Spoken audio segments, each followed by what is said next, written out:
हिम्मत कैसे हुई मेरे पिताजी पे हाथ उठाने की? आज मैं बताती हूँ तुझको गरीबों को सताने का अंजाम क्या होता है। आईपीएस आयशा खान पूरे अलीगढ़ जिले में अपनी ईमानदारी और निर्भीक स्वभाव के लिए मशहूर थीं। एक आम दिन वह सादे कपड़ों में अलीगढ़ के बाजार का जायजा ले रही थीं। तभी उनकी नजर एक हृदय विदारक दृश्य पर पड़ी। सब्जी बेचने वाले बूढ़े रहमत चाचा और उनकी बेटी जोया को इंस्पेक्टर दिग्विजय और कुछ पुलिसकर्मी बेरहमी से धक्के मार रहे थे। उनके ठेले को उलट पुलट दिया गया था और सब्जियां जमीन पर बिखरी पड़ी थीं। बूढ़ा रहमत चाचा जमीन पर गिरकर गिड़गिड़ा रहा था। उसके शब्द दर्द से भरे थे। प्लीज साहब, ऐसा मत करो, मेरी रोजी रोटी है, दया करो। लेकिन इंस्पेक्टर दिग्विजय, जो क्रूरता की मूर्ति बना हुआ था, सुनने को तैयार नहीं था। वह गुस्से में चीखा, अगर दोबारा यहां रेहड़ी लगाई तो सीधे जेल में डाल दूंगा, समझे? इतना कहकर वे पुलिसकर्मी अपनी मोटरसाइकिलों पर सवार होकर चले गए। आयशा का चेहरा सख्त हो गया। बिना कोई पहचान जाहिर किए वह रहमत चाचा और जोया के पास गई। जोया डरी सहमी अपने पिता को उठाने की कोशिश कर रही थी। आयशा ने धीरे से पूछा, चाचा क्या हुआ? यह पुलिस वाले आपके साथ ऐसा क्यों कर रहे थे? रहमत चाचा ने गुस्से और हताशा से कहा, जाओ यहां से बेटी, तुम क्या ही कर लोगी जानकर? जो बड़े अफसर नहीं कर पाए वो तुम कैसे करोगी? खुदा ने हमारी किस्मत ही ऐसी बनाई है। आयशा ने फिर भी जोर दिया, चाचा मैं आपकी मदद करूंगी, आप बताइए तो सही। रहमत चाचा ने दर्द भरी मुस्कान के साथ कहा, क्यों बेटी, हमारी गरीबी का मजाक उड़ा रही हो? आयशा कुछ सोचकर वहां से जाने लगी। उन्होंने देखा कि रहमत चाचा अब भी आंसू पोंछ रहे थे। वह चुपचाप सब्जियां बटोरने लगी। तभी एक नौजवान लड़का पास आया और रहमत चाचा से कहा, चाचा जी, अलीगढ़ में एक नई आईपीएस साहिबा आई हैं। वह बहुत कड़क हैं लेकिन गरीबों की दिल से मदद करती हैं।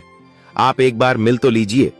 लोग कहते हैं वह भी हमारी तरह ही सादा जिंदगी जीती हैं और बाजार में लोगों के बीच घूमती हैं। इस बात पर रहमत चाचा और जोया ने एक दूसरे को देखा। उनके चेहरे पर हल्की सी उम्मीद की झलक आई। कुछ दिनों बाद रहमत चाचा और जोया डरते डरते आईपीएस के दफ्तर पहुंचे। उनके चेहरों पर डर और आंखों में आंसू थे। जैसे ही उनकी नजर सामने बैठी आईपीएस आयशा खान पर पड़ी, वे हैरान रह गए। यह वही महिला थी जो बाजार में उनसे मिली थी। आयशा ने उन्हें बैठने को कहा, आइए चाचा, बैठिए। कल आपके साथ जो हुआ मैंने सब देखा है, मुझे बहुत दुख हुआ। रहमत चाचा की आंखों में आंसू आ गए। उन्होंने हाथ जोड़कर कहा, मुझे माफ कर दो मैडम, मैंने आपको कल नहीं पहचाना। आप हमारी मदद करने आई थीं और हमने बदकिस्मती से आपसे कठोर रवैया किया। आयशा ने सांत्वना दी, कोई बात नहीं चाचा, ऐसी बात मत बोलिए, मैं आपकी बेटी के बराबर हूं। रहमत चाचा ने रोते हुए अपनी आपबीती सुनाई। मैडम, जब भी हम सब्जियां बेचने बाजार में रेडी लेकर जाते हैं, वह पुलिस वाला आ जाता है और बिना पैसे दिए सारी सब्जियां ले जाता है। जब हम उसका विरोध करते हैं तो वह हमें धमकी देता है कि मैं तुम दोनों को जेल में डाल दूंगा। वह कहता है कि अगर तुम चाहते हो कि मैं सब्जी पैसे देकर ले जाऊं तो तुम अपनी इस बेटी को एक रात के लिए मेरे पास भेज दो। यह सुनकर आईपीएस आयशा खान के होश उड़ गए। उनकी आंखें गुस्से से लाल हो गईं। उन्होंने सख्त आवाज में पूछा, तुमने उनके खिलाफ रिपोर्ट क्यों नहीं दर्ज करवाई?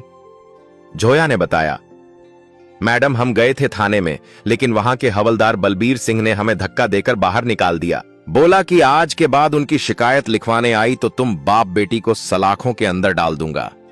उन्हें यह भी पता चला कि इंस्पेक्टर दिग्विजय को शिकायत की खबर हो गई थी, इसीलिए गुस्से में उसने उनकी रेडी तोड़ी और उन्हें मारा। आयशा गुस्से में बोली, मैं उनके साथ वो हाल करूंगी जो आज तक किसी ने नहीं किया होगा। अब आप जाएं, मैं आपसे बाजार में मिलूंगी। अगली सुबह आयशा ने एक साधारण मजदूर औरत का वेश धारण किया और रहमत चाचा के ठेले के पास पहुंच गई। उन्होंने रहमत चाचा से कहा, चाचा आप लोग घर चले जाइए, आज मैं सब्जी बेचती हूं। रहमत चाचा हैरान थे, पर मैडम आप क्यों करेंगी यह? आयशा ने दृढ़ता से कहा, चाचा, वर्दी में छुपे उन गुंडों को सबक सिखाना है, इसीलिए आज मुझे सब्जी बेचने दीजिए और आप घर आराम कीजिए। रहमत चाचा और जोया घर चले गए। कुछ ही देर में इंस्पेक्टर दिग्विजय अपनी मोटरसाइकिल पर वहां पहुंचा। उसने तेज नजरों से कहा, क्या मामला है? तुम यहां तो बूढ़ा और उसकी बेटी रहती थी, वो कहां भाग गए? तुम कौन हो? आयशा, जो अब एक साधारण औरत बनी खड़ी थी, धीरे से बोली, मैं उनकी रिश्तेदार हूं। वह आराम करने गए हैं, मैंने रेहड़ी संभाल ली है। दिग्विजय ने ओछी टिप्पणी की, तुम तो उस जोया से भी ज्यादा खूबसूरत हो। अच्छा, मुझे 2 किलो आलू दो और थोड़ा सा धनिया भी दे देना। आयशा ने बिना कोई प्रतिक्रिया दिए सब्जी तौल दी। इंस्पेक्टर सब्जी लेकर जाने लगा। तभी आयशा ने सख्त आवाज में कहा, रुको, तुमने अभी तक सब्जी का पैसा नहीं दिया। पैसा दो, ऐसे नहीं चलेगा। इंस्पेक्टर दिग्विजय नाराज होकर बोला, किस पैसे की बात कर रही हो? मैं तो रोज फ्री में लेता हूं। तुम्हारे उन घर वालों से पूछो, वो कुछ नहीं कहते, और तुम मेरे सामने ज्यादा बात मत करो। जब वह जाने लगा तो आयशा तेजी से बोली, आप मेरे चाचा से जैसे सब्जी लिए हैं वैसे मुझसे नहीं लेंगे। अगर एक दिन भी सब्जी नहीं बिकी तो हमारे घर में चूल्हा नहीं जलेगा। आप जैसे लोग मुफ्त में सब्जी लेकर हमारे पेट पर लात मारते हैं। दिग्विजय ने घमंड से कहा, अगर तुमने सब्जी के पैसे लिए तो तुम्हें मेरे साथ रात गुजारनी होगी। यह सुनकर आयशा खान ने उसके गाल पर जोरदार थप्पड़ मारा। इंस्पेक्टर लड़खड़ा गया। दिग्विजय गुस्से से चिल्लाया, तेरी इतनी हिम्मत कि एक पुलिस वाले पर हाथ उठाती है? आयशा ने जवाब दिया, एक औरत पर हाथ उठाकर बहुत बड़ी गलती की है, तुम्हें इसके नतीजे भुगतने पड़ेंगे। गुस्से में दिग्विजय ने आयशा के बाल पकड़कर खींचे। दर्द से कराहती हुई आयशा बाल छुड़ाकर बोली, मैं तेरे खिलाफ रिपोर्ट करूंगी, तूने मेरे साथ बदसलूकी की है। दिग्विजय अपने ओहदे की ताकत में मदहोश था। उसने कहा, रिपोर्ट कर, तेरी इतनी हिम्मत? तू एक सब्जी बेचने वाली गरीब भिखारी की बेटी है और मैं इस थाने का इंस्पेक्टर। मैं तुझे यहीं से उठवा सकता हूं।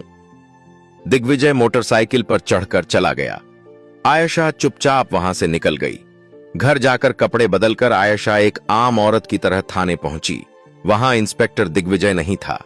हवलदार बलबीर सिंह डेस्क पर बैठा था। आयशा ने सीधे पूछा, मुझे इंस्पेक्टर दिग्विजय के खिलाफ रिपोर्ट करनी है। बलबीर सिंह ने ताना मारते हुए हंसकर कहा, रिपोर्ट बनानी है तो पहले कुछ खर्चा लेकर आई हो।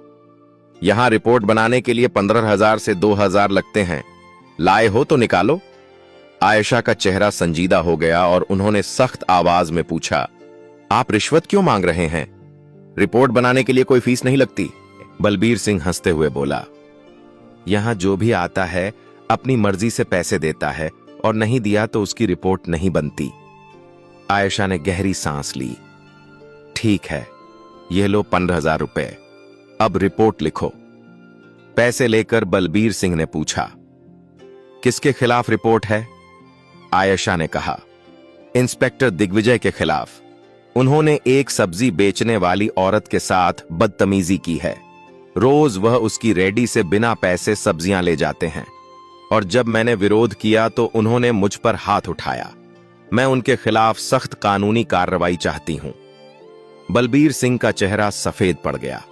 डरते हुए बोले, वह तो हमारे थाने के सीनियर इंस्पेक्टर हैं और वैसे भी अगर कोई फ्री में चीज दे तो उसमें क्या बुराई है। आयशा सब समझ चुकी थी कि यह सिस्टम अंदर से सड़ा हुआ है।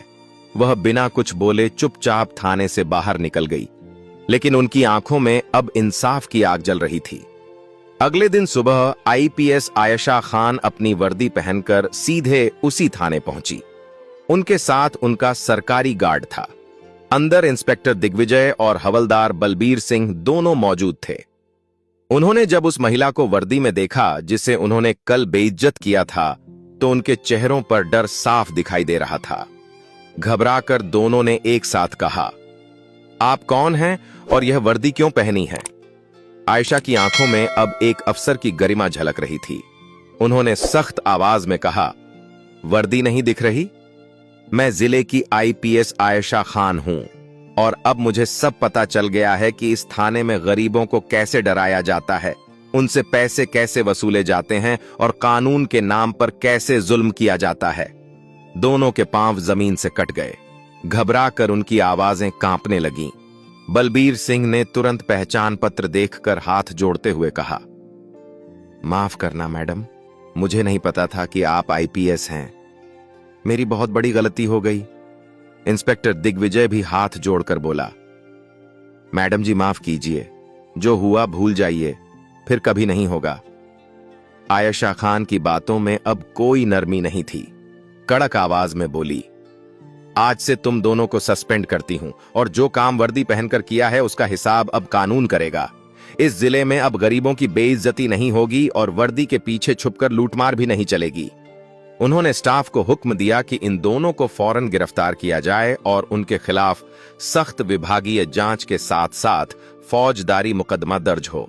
बलबीर सिंह ने गिड़गिड़ाकर कहा, मैडम एक आखिरी मौका दे दीजिए, हम सच में बदल जाएंगे।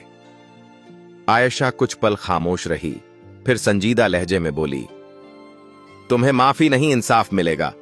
कानून के दायरे में कानून सबके लिए एक जैसा है। अफसर हो या आम आदमी, अगर तुम्हारी नीयत सच में बदल गई है तो अदालत में साबित करो।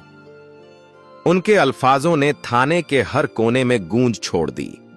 उस दिन के बाद अलीगढ़ जिले में तब्दीली साफ दिखाई दी। अब ना रिश्वत चलती थी, ना गरीब की आवाज दबी थी। सब्जी बेचने वाला रहमत चाचा फिर से मुस्कुराता दिखाई देता था। अब उसे पुलिस का डर नहीं, भरोसा होता था। आईपीएस आयशा खान के आदेश के बाद इंस्पेक्टर दिग्विजय और हवलदार बलबीर सिंह को तत्काल गिरफ्तार कर लिया गया। अगले दिन अदालत में सुनवाई हुई। रहमत चाचा और जोया, जो अब डर से मुक्त थे, गवाही देने के लिए तैयार थे। कटघरे में खड़े दिग्विजय और बलबीर सिंह शर्मिंदगी और भय से सिकुड़े हुए थे। जब जोया ने हिम्मत करके अदालत को बताया कि दिग्विजय ने एक रात के लिए उसे अपने पास भेजने की मांग की थी, तो पूरा कोर्ट रूम सन्न रह गया। जज साहब ने दिग्विजय की ओर देखकर कड़क आवाज में पूछा, इंस्पेक्टर दिग्विजय, क्या यह सच है? दिग्विजय ने सिर झुका लिया और कोई जवाब नहीं दे सका। आईपीएस आयशा खान ने अपनी गवाही में बताया कि कैसे उन्होंने खुद एक आम नागरिक बनकर भ्रष्टाचार का सामना किया। उन्होंने दृढ़ता से कहा, हुजूर, यह लोग वर्दी की इज्जत को लूट रहे थे। एक पुलिसकर्मी का काम रक्षा करना है, भक्षण करना नहीं। कई दिनों की सुनवाई के बाद जज ने फैसला सुनाया। दिग्विजय को 7 साल की सजा और बलबीर सिंह को 3 साल की सजा सुनाई गई। साथ ही दोनों को सरकारी सेवा से बर्खास्त कर दिया गया और रहमत चाचा के परिवार को मुआवजा देने का आदेश दिया गया। फैसला सुनते ही रहमत चाचा और जोया की आंखों में खुशी के आंसू थे। फैसले के बाद आईपीएस आयशा खान सीधे रहमत चाचा के पास गई। चाचा ने पैर छूने की कोशिश की, लेकिन आयशा ने उन्हें रोक लिया। चाचा, आप मेरे पिता समान हैं, यह मेरी जिम्मेदारी थी। जोया ने भीगी आंखों से कहा, मैडम, आपने हमारी इज्जत बचाई है और हमें नया जीवन दिया है। इसके बाद आयशा खान ने पूरे अलीगढ़ जिले में सुलभ पुलिसिंग अभियान चलाया ताकि कोई भी नागरिक बिना डर के अपनी शिकायत कर सके। यह कहानी साबित करती है कि यदि अधिकार सही हाथों में हो तो वह व्यवस्था में सुधार ला सकता है। यह कहानी हमें सत्यमेव जयते, सत्य की ही जीत होती है, के सिद्धांत पर विश्वास करना सिखाती है और यह प्रेरणा देती है कि हमें हमेशा न्याय के पक्ष में खड़ा होना चाहिए। दोस्तों, यह कहानी केवल महिला सुरक्षा, मनोरंजन और शिक्षा के उद्देश्य से बनाई गई है।